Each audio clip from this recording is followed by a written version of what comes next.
I hope you know you will always be my taller half, even if that means I'm the more down-to-earth one.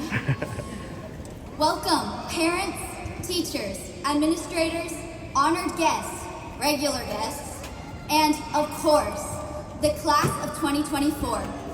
Congratulations, we have finally made it to the next chapter of our lives. Being a Hardin Jefferson trained poet, I have written a brief poem to show our appreciation to those who helped us get here. Roses are red, violets are blue.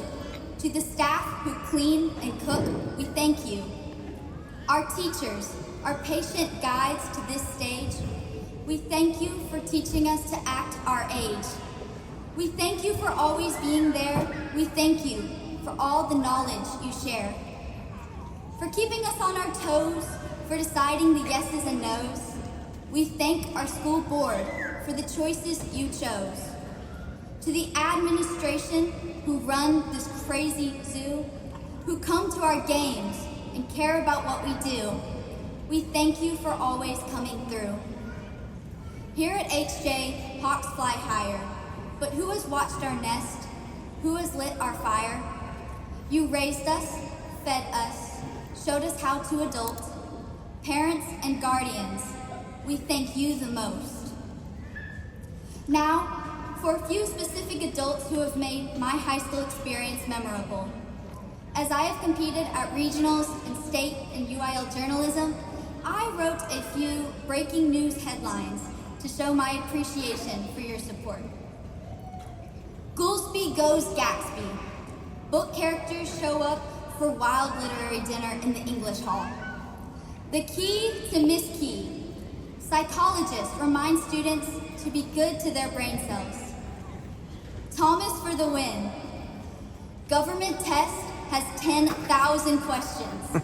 Students find college easier. Super team, Lee and West. Students enlist parents to create funky math projects. Robinson checks in. Librarian creates coffee addicts. Book checkouts rocket. The Will of Williams. LIT teacher messages crazy professors to save students. Bane makes games. Fabulous theater director leads one-act play to victory.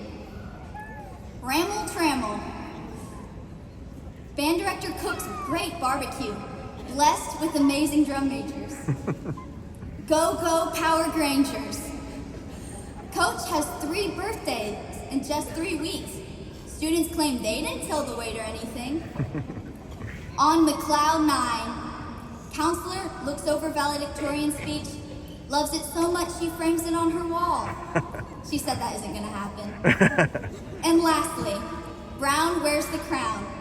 Power principal breaks record of AirPods collected in 1 day. I stand before you this morning as the 2024 valedictorian.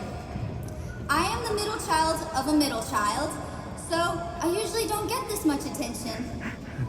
As I like fancy words, let me explain the origin of valedictorian.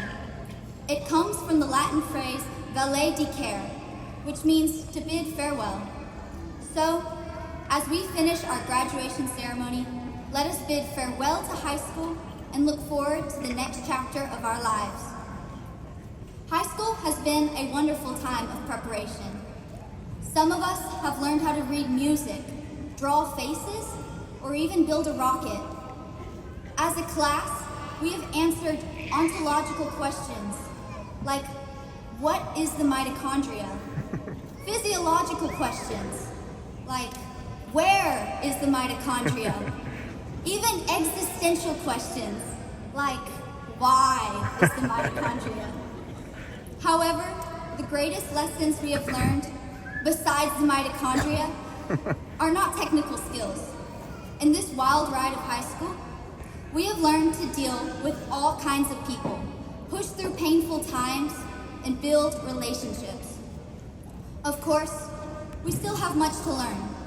After all, how does one do taxes? As such, we must understand that the key to success is knowing what success really is. I once had a horse trainer ask me, "Trinity, how do you define success?" That question has stuck with me throughout my high school years. Most people would say that I have succeeded because of what I have done in high school, like becoming drum major, or twirling captain, or valedictorian. However, these things are fleeting. Titles are passed on, records are broken, and excitement is lost. There is always someone who is better, who has done more, like my beautiful sister Whitney. Wait a second, I didn't write that. Yeah, she added that. Don't forget, Whit, we are basically the same person. Success is not what we do, but who we are. At the end of my life, I want to be remembered as a kind, thoughtful person, not a high school drum major valedictorian. I would want to be remembered for who I am, not what I have done. We are entering the real world. This world will try to define your success by how much you get paid, how educated you are, or how many important people you know. However, we are smarter than that, class of 24. As we graduate today, we define our success by what truly matters. In the Bible, Jesus says, "What good will it do to a person if he gains the whole world but forfeits his soul?" Nothing matters more than our relationship with our Creator. I have found identity and true peace in the free gift of salvation that Jesus offers. I know that without Him, one can know everything, gain the whole world, but still lose their soul. As such, I ask us to reflect not only on our hard-earned successes in this world, but Jesus' invitation to eternity. Class of 24, how do you define success? Robert Collier defines success as the sum of small efforts, repeated day in and day out. Winston Churchill defines success as walking from one failure to the next with no loss of enthusiasm. Your definition of success determines your outlook on life, and as the good Dr. Moody says, your outlook determines your outcome. To finish, I would like to recognize some specific people who have helped me get where I am. To Audrey, my taller, yet still my little sister. I laugh at how you say you will fight to make me stay in Sour Lake, but know that I will truly miss you. I am so proud of you and how you have found your passion in theater and horses. We may be separated for a time, but that means you're about to get many FaceTime calls from College Station. To Whitney, thank you for being my best friend and role model. We may be 2 years apart, but we might as well be twins. I hope you know that you are a funny, kind, and capable queen. We will finally get to reunite our shared brain cell in college. Aggieland isn't ready for the moody madness coming its way. Mom, you are quite the cool lady. Thank you for always supporting my dreams, teaching me how to love others, and helping me through the ups and downs.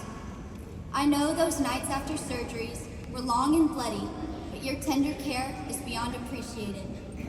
And, of course, I praise God that I have your singing voice and not Dad's. Hey, Dad. I may joke about your singing, but that is only because your voice is so loud in my ears. You are my hero and role model. I see and appreciate how you support our family. Thank you for always being there and teaching me how to obey God. In many ways, I owe to you my character, my attitude, and of course, my super big muscles. Now is the moment for which we have been preparing. Today, we claim our place in the world. I personally have had one unforgettable government-mandated school career. To end, let us make one last breaking news headline. Leaving the nest, the class of 2024 is ready for success.